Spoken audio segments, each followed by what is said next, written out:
आइए दोस्तों, स्वागत है आपका ज्ञानार्जन कुंजी क्लासेस में। कल हमने पढ़ा था नेहरू रिपोर्ट तक का, और आज हम देख रहे हैं क्रांतिकारी आंदोलन के द्वितीय चरण के बारे में। दोस्तों, अगर आपको लगे कि मैं बहुत ज़्यादा स्लो बोल रही हूँ तो प्लीज़ आप मेरी वीडियो 1.5x की स्पीड से देखिएगा।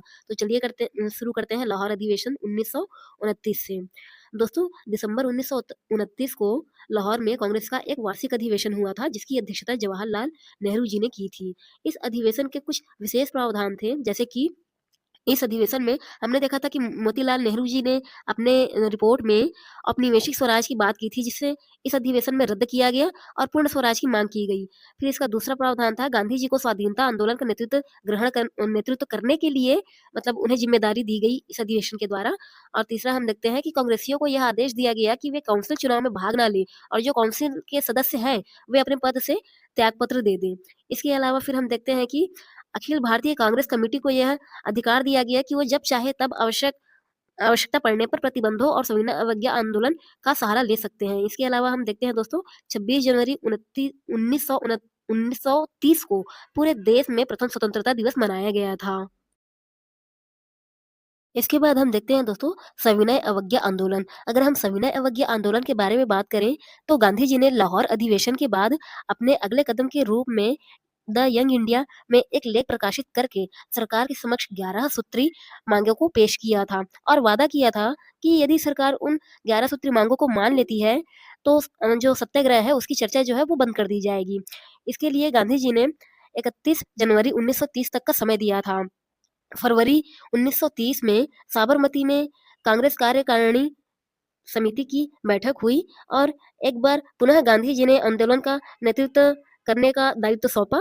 और फिर उसके बाद मतलब अब मुद्दा ये था कि दायित्व तो सौंप लिया उन्होंने कि ठीक है हम आंदोलन करेंगे, लेकिन कैसे आंदोलन को शुरू किया जाए ये मुद्दा था। तब गांधी जी ने ऐसी चीज को मतलब अपने आंदोलन का वो बनाया जो हर किसी के लिए जरूरी था, ताकि लोग इसमें आंदोलन में आके जुड़े। इसलिए गांधी जी ने नमक को मुद्दा बनाया।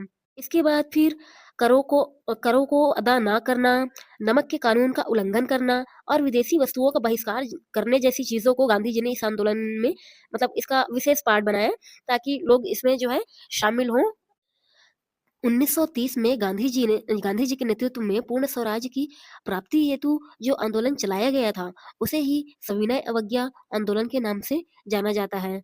गांधी जी ने फरवरी 1930 में इस बात की घोषणा की कि दांडी से नमक बनाकर नमक कानून को तोड़ा जाएगा और सविनय अवज्ञा आंदोलन को शुरू किया जाएगा। इसके लिए गांधी जी ने दांडी मार्च की शुरुआत की, जो कि 12 मार्च से शुरू हुआ और 6 अप्रैल 1930 तक चला। दोस्तों, इस मार्च में हम देखते हैं कि गांधी जी ने 12 मार्च 1930 को ऐतिहासिक नमक कानून का उल्लंघन करने के लिए एक सत्याग्रह शुरू किया, और साबरमती आश्रम से अपने 78 समर्थकों के साथ दांडी के लिए पदयात्रा प्रारंभ की। 24 दिनों के बाद यह पदयात्रा 241 मील और किलोमीटर में देखें तो 384 किलोमीटर तक चलकर इन्होंने जो है गुजरात के दांडी जिले में प्रवेश किया। दोस्तों, 6 अप्रैल को गांधी जी ने यहाँ नमक बनाकर नमक कानून तोड़ा। इसके बाद पूरे देश में नमक सत्याग्रह जो है वो शुरू हो गया था। इस आंदोलन में बच्चों और जो महिलाएं थी उन्हें शामिल होने की मतलब इस जो पद यात्रा था उसमें महिलाओं और बच्चों को शामिल होने की अनुमति नहीं थी।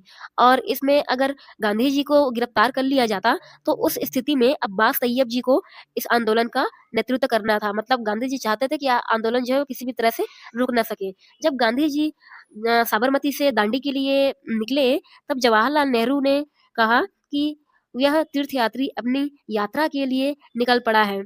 जब गांधी जी दांडी मार्च के लिए निकले, तब सुभाष चंद्र बोस जी ने इस मार्च की तुलना नेपोलियन के पेरिस मार्च से और मुसेलिनी के रोम मार्च से की थी। 4 मई 1930 को गांधी जी को गिरफ्तार कर लिया गया था, और धरसाड़ा में, जो कि गुजरात में पड़ता है, वहाँ सरोजनी नायडू जी ने इस सत्याग्रह का नेतृत्व किया। इसमें इमाम हुसैन इमाम साहब, गांधी जी के पुत्र मणिलाल ने भी इस नेतृत्व में अपना योगदान दिया। 31 मई 1930 को 2000 आंदोलनकारियों के साथ इन्होंने धरसाड़ा में नमक कारखाने में धावा बोल दिया। दोस्तों, यहाँ पर जब इन लोगों ने धावा बोला, तब पुलिस ने आंदोलनकारियों का बहुत ही क्रूरता से दमन किया था। धरसाड़ा में एक भयावह दृश्य जो कि उस समय बन गया था और इस मतलब दमनकारी जो पुलिस ने आंदोलन चलाया, उसमें 2 लोगों की मृत्यु भी हो गई। और ये जो भयावह दृश्य था, उसका उल्लेख हम देखते हैं कि संयुक्त राज्य अमेरिका के एक समाचार पत्र न्यू फ्रेमिन नाम के एक अखबार में पत्रकार वेब मिलर ने किया था। इसके अलावा तमिलनाडु के तंजावुर जिले में श्री राजगोपालाचारी ने भी 1930 में नमक बनाकर इस कानून का उल्लंघन किया था। केरल में एक कांग्रेसी नेता कलप्पन ने नमक सत्याग्रह किया। मणिपुर में एक नागा महिला रानी गडुल्यू ने इस आंदोलन का नेतृत्व किया। इन्हें रानी की उपाधि जवाहरलाल नेहरू जी के द्वारा दी गई थी। 1932 में इन्हें गिरफ्तार कर लिया गया और आजीवन कारावास की सजा सुना दी गई।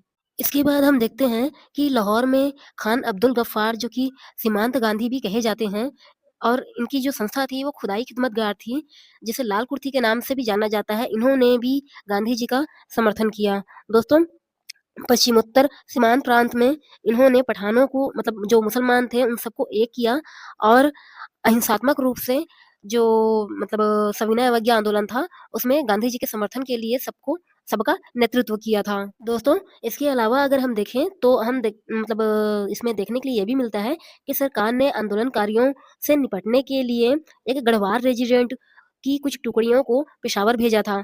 लेकिन वहाँ जो मतलब जो जिस टुकड़ी को भेजा गया था, उन्होंने निहत्थे मतलब जो आंदोलनकारी थे उनके ऊपर सेना के जवानों ने गोलियां चलाने से मना कर दिया था।